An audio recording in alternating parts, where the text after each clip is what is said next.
श्रवण कुमार रामायण का पात्र है। जब भी अच्छे बेटे की बात आती है तो श्रवण कुमार का जिक्र जरूर आता है। श्रवण कुमार ने अपने अंधे माता पिता की आखिरी इच्छा पूरी करने के लिए उन्हें टोकरियों में बैठाकर तीर्थ यात्रा कराई। तीर्थ यात्रा के दौरान श्रवण कुमार के माता पिता को पानी का प्यास लगने से उनके लिए पानी लाने के लिए श्रवण कुमार ने नदी के पास जाते हैं। उसी दौरान राजा दशरथ से अनजाने में श्रवण कुमार की मौत हो जाती है, जिसके बाद श्रवण कुमार के माता पिता ने राजा दशरथ से उनको श्राप देते हैं कि आप भी बेटे का वियोग में तड़प तड़प कर अपने प्राण त्याग देंगे। इस श्राप की वजह से राजा दशरथ के बड़े बेटे श्री राम को 14 साल का वनवास काटना पड़ा था। राम के वियोग में तड़पते हुए राजा दशरथ ने अपने प्राण त्याग दिए थे।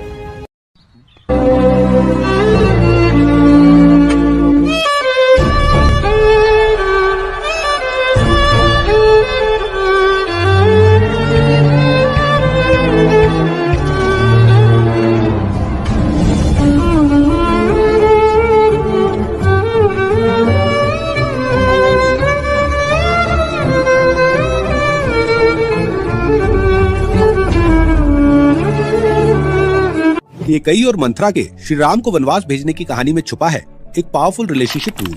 श्री राम जब छोटे थे तो उनकी सौतेली माँ केकई उन्हें माँ कौशल्या से भी ज्यादा प्यार करती थी। सालों बाद जब राजा दशरथ ने श्री राम को राजा बनाने का सोचा और मंथरा ये खबर लेकर केकई के पास गई तो केकई बहुत खुश हुई ये सोचकर कि उनके अपने बेटे जैसे श्री राम राजा बनने जा रहे हैं। लेकिन कुछ ही समय में मंथरा ने केकई का दिमाग ऐसा पॉल्यूट किया कि श्री राम को राजा बनने की बजाय वनवास जाना पड़ा, जिसके बाद केकई का रिलेशनशिप अपने बेटे भरत और राजा दशरथ दोनों से खराब हुआ। रिलेशनशिप रूल ये है कि जीवन में 3 तरह के लोग हैं। कुछ हनुमान जी जैसे द डिवाइन सोल्स जो निस्वार्थ भाव से बिना किसी एक्सपेक्टेशन के हमारे साथ हैं, जैसे माता पिता। कुछ सुग्रीव जैसे लोग हैं द प्रैग्मेटिक टाइप जो इसलिए साथ हैं क्योंकि इसमें उनका कुछ बेनिफिट है। तीसरे हैं द मंथरा टाइप जो अपने पर्सनल बेनिफिट, नेगेटिव अप्रोच और गॉसिप से रिलेशनशिप्स खराब करते हैं। तो हनुमान जी, सुग्रीव जैसे लोग जीवन में हैं तो सही है, लेकिन मंथरा जैसे लोगों से जितना बचा जाए उतना अच्छा। श्री राम के जीवन से एक कंफर्टिंग विजडम वाल्मीकि रामायण की इस अनसुनी कहानी में छुपी है। जब श्री राम अयोध्या छोड़ वनवास गए और भरत उन्हें वापस लौट जाने की प्रार्थना करने पहुंचे, तब एक ऋषि जाबाली ने श्री राम को कन्विंस करने के लिए कुछ आर्गुमेंट्स दिए। पहला, कि उन्हें अपने पिता को दिए वचन को इम्पोर्टेंस देने की जरूरत नहीं है क्योंकि जीवन में ये रिश्ते इतने मायने नहीं रखते। दूसरा, उन्हें कंफर्टेबल और प्रेडिक्टेबल लाइफस्टाइल को चुनना चाहिए, न कि वनवास के डिसकंफर्टेबल, पेनफुल और स्ट्रगल से भरे अनप्रेडिक्टेबल लाइफस्टाइल को। तीसरा, वो राजा के घर पैदा हुए हैं तो उन्हें राजमहल में इंद्रदेव की तरह राज करना चाहिए। ये तीनों आर्गुमेंट्स जाबाली ऋषि की प्लेजर ओरिएंटेड मटेरियलिस्टिक फिलॉसफी को सिंबलाइज करते थे, लेकिन श्री राम ने उनके आर्गुमेंट्स को रिस्पेक्टफुली रिजेक्ट करते हुए अपना पॉइंट ऑफ व्यू बताया कि वो अगर आज अपने पिता को दिए वचन का पालन नहीं करेंगे और मुश्किल रास्ते से डरकर आसान रास्ता चुनेंगे तो दुनिया के बाकी लोग भी उनका एग्जाम्पल लेकर जीवन में गलत राह चुनेंगे। जबकि सच ये है कि मुश्किल राह पर चलकर ही इंसान हाईएस्ट लेवल ऑफ फिजिकल और स्पिरिचुअल ग्रोथ अटेन करता है। அனைவருக்கும் வணக்கம். இன்று நம்ம ராமர் சீதையை தீயில் குதிக்க சொன்னாரா என்ற தலைப்பை பற்றி பார்க்கலாம். வால்மீகி ராமாயணத்துல எந்த ஒரு இடத்துலையும் ராமர் சீதையை தீயில் குதிக்க சொன்னதா வால்மீகி குறிப்பிட கிடையாது. மாறாக சீதையே முன்வந்து அக்னியில் புகுந்தாங்க. ஆதலால் தான் இதற்கு அக்னி பிரவேசம் என்ற பெயர் வழங்கலாயிற்று. அக்னி பிரவேசம் அப்படின்னா அக்னி என்றால் நெருப்புன்னு பொருள்படும், பிரவேசம் என்றால் உட்புகுதல் அப்படின்னு பொருள்படும். ஆகவே அக்னி பிரவேசம்னு சொல்லும்போது நெருப்பில் உள்புகுதல் அப்படின்னு நம்ம பொருள் கொள்ளலாம். வால்மீகி ராமாயணத்தில் அக்னி பிரவேச காட்சி அமைந்திருக்கு. ராமர் சீதையை தீயில் குதிக்க சொல்ல கிடையாது. இருந்த போதிலும் சீதையுடைய அக்னி பிரவேசம் இடம் பெற்றிருக்கு. ஏன் சீதை அக்னி பிரவேசம் செய்தாங்க அப்படின்னு நம்ம பார்க்கலாம். வால்மீகி ராமாயணத்தில் ராவண வதம் முடிந்ததும் ராமரும் சீதையும் ஒன்று சேரும் தருவாயில் இந்த அக்னி பிரவேச சம்பவம் நிகழ்ந்தது. குறிப்பாக வால்மீகி ராமாயணத்தின் யுத்த காண்டத்தின் 114 முதல் 118வது சர்க்கம் வரை இந்த சம்பவம் ஆழமாக கூறப்பட்டுள்ளது. ராவண வதம் முடிந்ததும் அசோகவனத்திலிருந்து சீதை வந்தாங்க. அப்போது சீதையை கண்ட ராமர் சீதையிடம் சில வார்த்தைகளை பேசினார். அதாவது சீதையை கண்டு ராமர் சொல்றாரு, நீ கலங்கமற்றவள் என நான் உறுதியாக நம்புகிறேன். நாம் இருவரும் பிரிந்திருந்தாலும் மனத்தால் ஒன்றிணைந்து உன்னை கலங்கப்படுத்த முயன்றவனின் எண்ணத்தை உன் தவ வலிமையாலும் என் திடபலத்தாலும் முறியடித்து விட்டோம். உன்னை நானும் என்னை நீயும் மீண்டும் வென்று விட்டோம். ஆனாலும் சிறுபுத்தி கொண்ட மனிதர்கள் உன்னை பற்றி அவதூறாக பேசுவார்கள். இத்தனை வீரம் பொருந்தியும் ஜனவாதத்தை முற்றிலும் ஒழிக்க என்னிடம் எந்த ஒரு சக்தியும் இன்றி உன் முன் நிற்கிறேன். ஜானகி, இங்கிருந்து வேறு இடத்திற்கு நீ சென்று விடு. எங்கு வேண்டுமானாலும் சென்று புதிய வாழ்க்கையை துவங்கிக்கொள் அப்படின்னு ராமர் சொல்றாரு.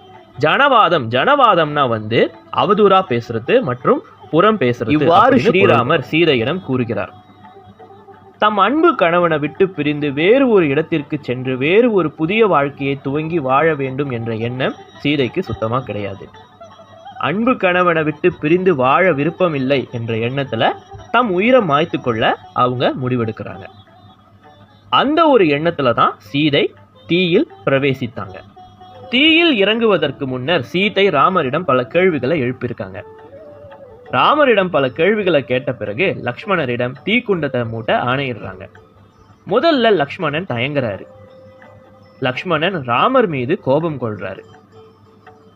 அதன் பிறகு தன் தமையனும் மதனியும் புரியும் செயலில் அர்த்தம் இருக்கும் என்பதை அறிந்து மதனியின் ஆணைப்படி தீய மூட்டுறாரு. பின்னர் அந்த தீயில சீதை பிரவேசிக்கிறாங்க. எல்லா உலகங்களில் வாழ்பவர்களும் அந்த சம்பவத்தை பார்த்ததா வால்மீகி குறிப்பிட்டிருக்கிறாரு. நல்லவர் தீயவர் என்ற பேதமின்றி அனைவரையும் சாம்பலாக்கும் தன்மையுடையது தீன்னு சொல்றாங்க. அந்த தீ சீதையை தீண்டவில்லை. மாறாக அந்த தீயிலிருந்து அக்னி தேவன் தோன்றி வருகிறார். எல்லா தேவர்களும் விரைந்தோடி வராங்க. சிவனும் பிரம்மாவும் கூட அங்க விரைந்தோடி வந்திருக்கிறாங்க. அனைவரும் ராமரிடம் இங்கு நடக்கும் சம்பவம் மிகவும் தவறானது, தர்மத்திற்கு புறம்பானது என்று சாடி பேசுறாங்க. ராமரின் செயலுக்கான காரணத்தை கேட்கிறாங்க. சீதையின் இந்த முடிவையும் கண்டு கொண்டு ராமர் மௌனமாக அமர்ந்திருக்கும் காரணத்தை பற்றியும் கேட்கிறாங்க. மேலும் சிலர் ராமரை கடிந்து பேசுறாங்க. இன்னமும் கூட ராமரின் இந்த செயலை கடிந்து பேசிக்கொண்டுதான் இருக்கிறாங்க. ஆனால் இதெல்லாம் நடக்கும் என ராமருக்கு தெரியாமலா இருந்திருக்கும்?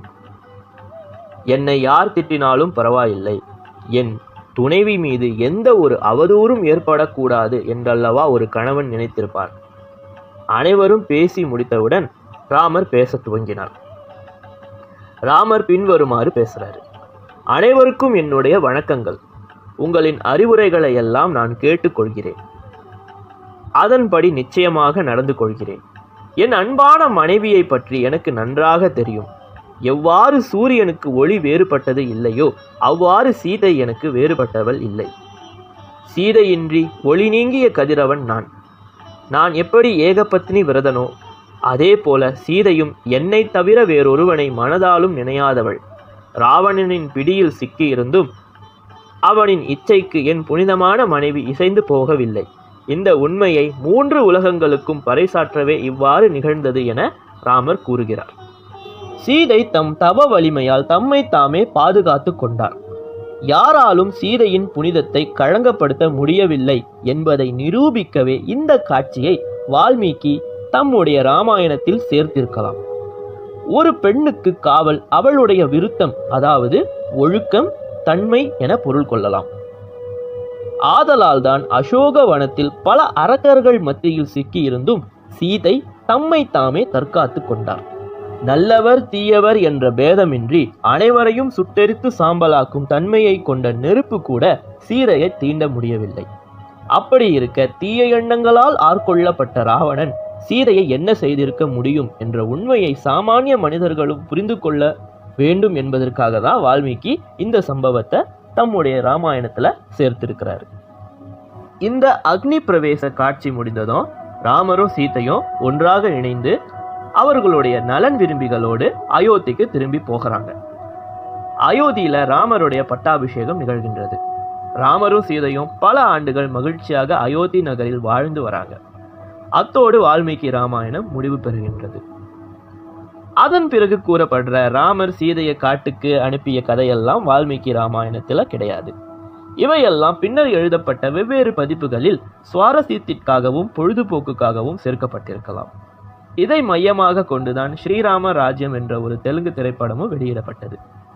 இந்த அக்னி பிரவேசத்தின் போதுதான் ராமர் பின்வருமாறு கூறுகிறார். ஒரு பெண்ணுக்கு கவசம் அவளின் சுய ஒழுக்கம்தான். வீடுகளில் பூட்டி வைப்பதோ, சுவர்களுக்குள் அடைத்து வைப்பதோ, முக்காடுகளால் மூடி வைப்பதோ அல்லது மறைப்புகளுக்குள் ஒழித்து வைப்பதோ அவளுக்கு உண்மையான பாதுகாப்பை அளிக்கும் என கருதப்பட மாட்டாது என்று ஸ்ரீராமர் கூறுகிறார். இந்த கருத்து ராமாயணத்தின் யுத்த காண்டத்தின் 114வது சர்க்கத்தில் 27வது ஸ்லோகமா அமைந்திருக்கு. புறம் பேசுதல், அவதூறு செய்தல், ஆதாரமின்றி ஒரு விஷயத்தை நம்புதல் மற்றும் ஆதாரமற்ற தகவல்களை பரிமாறுதல் போன்ற தீய கர்மங்களை தான் ஜனவாதம் என்று குறிப்பிடுறாங்க. இதையே திருவள்ளுவரும் புறங்கூறாமை என்ற அதிகாரத்துல விளக்கியிருக்காரு. எந்த ஒரு வேளையிலும் ஆதாரமற்ற எந்த ஒரு தகவல்களையும் பரப்பக்கூடாது. ஒரு பெண்ணுக்கு கற்பு எனப்படுவது அவளுடைய சுய ஒழுக்கம்தான். எவனோ ஒருவன் அவளை சம்மதமின்றி கட்டாயப்படுத்தி தீண்டுவதால் அவளுடைய கற்பு கலங்கப்படுவதில்லை. கணவனும் மனைவியும் ஒருவரை ஒருவர் புரிந்து கொண்டு செயல்பட வேண்டும். இது போன்ற தர்மங்கள் தான் இந்த காட்சியின் மூலமாக விளக்கப்படுகின்றது. எனவே இறுதியாக நாம் என்ன தெரிந்து கொள்ளலாம் என்றால், ராமாயணத்தில், குறிப்பாக வால்மீகி ராமாயணத்தில் எந்த ஒரு இடத்திலையும் ராமர் சீதையை தீயில் குதிக்க சொல்ல கிடையாது. சீதையே தான் தீயில் பிரவேசித்தாங்க.